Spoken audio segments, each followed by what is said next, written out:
We are back here on Lynes on Design, and we're talking about wall coverings. We've been talking about fabrics. We've been talking about lifestyle. We've been talking about personalities today on Lynes on Design. I am here with my dear friend, Wolfgang Brinza, and we are at Magnolia Upholstery, and we thought it only appropriate to come and chat with you about selecting fabrics and how a fabric can actually make or break the way you think about the room that you're in, the piece of furniture. I think fabrics are essential when it comes to lifestyle, and we thought it'd be fun to really learn fabric basics with you today, so thank you. Well, you're welcome. I have to say, you've got your own brand of fabrics here everywhere I turn. There are little Magnolia fabrics, which are awesome. Well, thank you.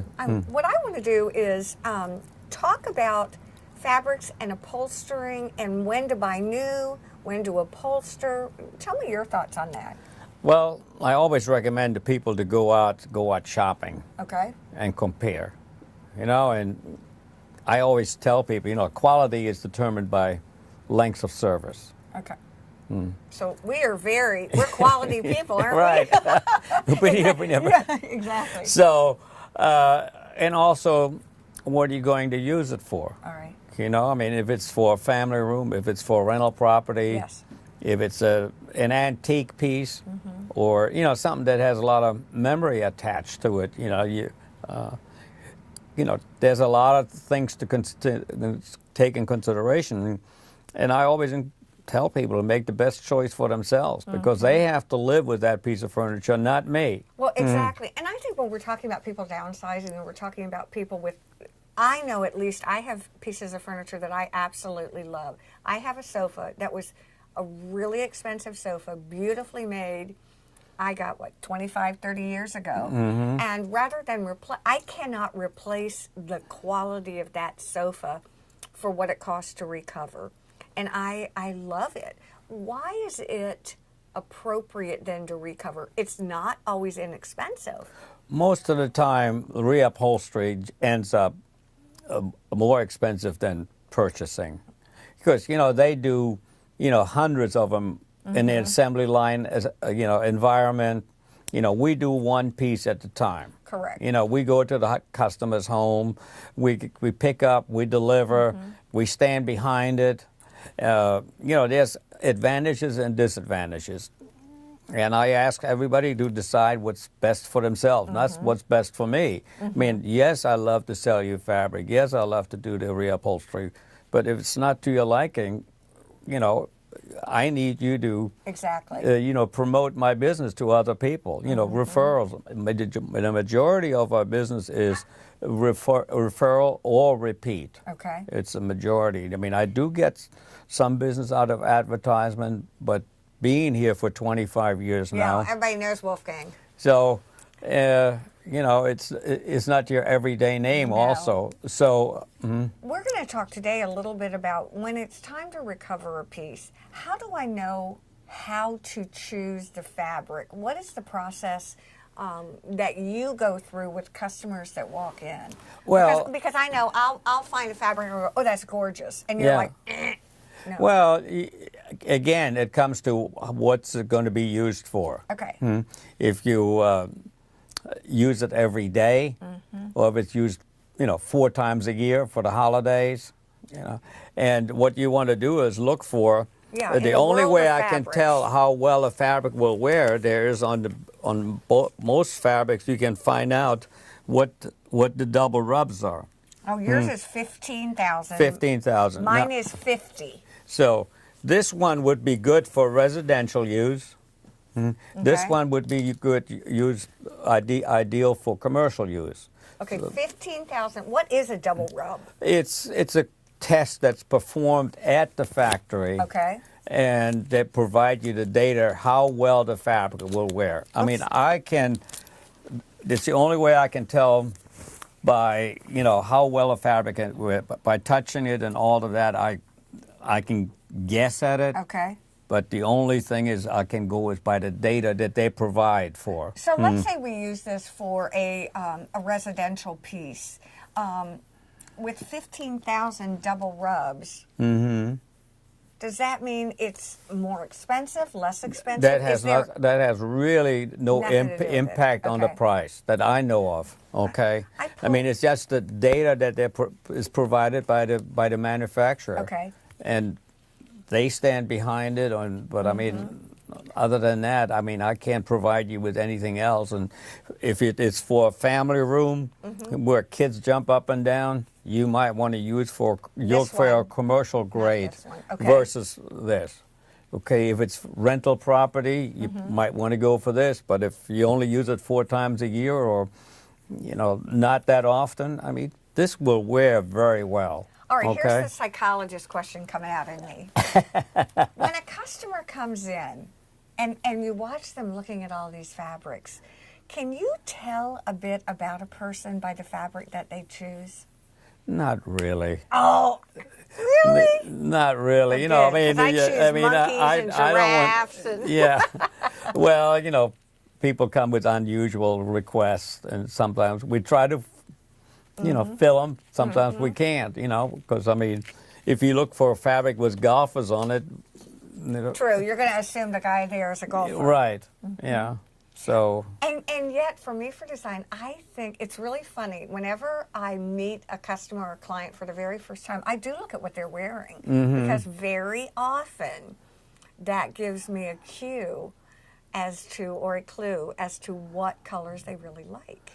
Well, the other interesting thing is most of the time, the first fabric that they find, say for example, they walk in and they like this fabric, Right. they probably look for another 100, 200 or more fabrics, and generally speaking, at the end they come back to this. Well, and let me give you another little takeaway. I can tell you this from a design point of view, and you taught me this too.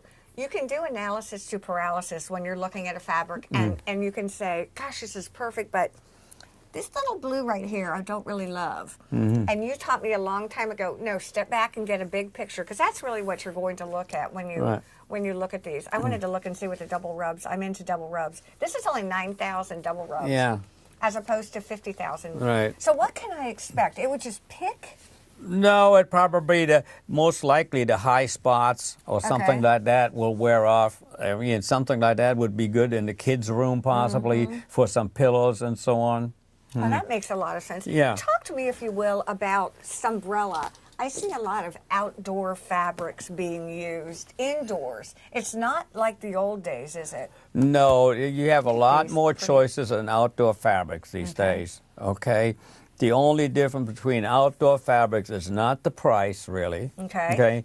It's more fade resistant. Fade resistant, so that's Right. good for us for the sun. Right, but at the same time, they give you a specification. It is fade resistance for, I think it's 500 hours of direct sunlight. Okay. Oh. And it's fade resistant and mildew resistant. All right. Now, if you use it indoors, the mildew resistance is, Do you recommend it? I've got 8 grandchildren, so anything that I put in my house has to be 8 grandchild proof. Do you recommend using something like an outdoor fabric indoors? Because I know even feeling some of these. I mean, a lot they feel good. of the outdoor fabrics are used indoors, Okay. and the only person that would know that it is an outdoor fabric is you. Is there an advantage or a disadvantage? The only 2 advantages that you have is the fade resistant and the mildew resistant. Other than that, they're the Yes. same Go ahead. as all the other fabrics. I keep interrupting him because every time you answer one question, I'm already thinking about 13 other questions I have, because we don't get you captive Yeah, very don't often. you let your brain get ahead of your questions. Exactly. Stain resistance when it comes to Sunbrella fabrics. A lot of them you can easily wipe off. Okay. Okay, a lot of them. But I mean, they can stain just as easy as any anything. other fabric. I mean, if you sit on any of these fabrics that you just got out of the pool and that's still Yeah. full of chlorine, Oil and bottoms. yeah, it's not going to, help much. What are you seeing trending these days when it comes to fabrics? Again, here in the Low Country, it's specifically is what we're talking about. Well, we see a lot more colors and multiple colors used on pieces of furniture, where You use possibly 2 or 3 fabrics on one piece of furniture. You know, I think we did one. I don't remember if it was for you or not, but I think they had 12 or 14. We had 14. 14 fabrics. Exactly. So you needed a roadmap for that. Exactly. Okay. One of the things I love about Wolfgang, and this is something that you're really good at, is you are always there to help your customers and clients too. Are you seeing color trends in your shop? Well, you know, I think 3-4 years ago there was a lot of dark in it, black and all that, a lot of dark. You know, we're getting a lot more colors in these days. Which I really, really love. You know, it's always a treat, Wolfgang, to have you here. I think we learn not just about fabrics and textures, but I think from your upholstery business and the things you do, you can learn a lot about a person also. If you've never had a chance to visit and watch Wolfgang in action, it's really fascinating. I see you take old pieces of furniture and create magic. So thank you very much for joining us. You can determine a lot about a person, about a family, and about their lifestyle by the fabrics that they choose, the colors that they pick, and the style that they love. Today, we learned a lot about how to match all those and meld all those together. Do you have children? Is it a commercial installation? Really depends on what you choose and how you choose it. When cost is no object, always remember, you get what you pay for. And sometimes you can be a penny wise and a pound foolish. My recommendation as a designer, get the best you can. You won't regret it. We want to thank all of you for joining us here on Lynes on Design. Please have a great week. Thank you.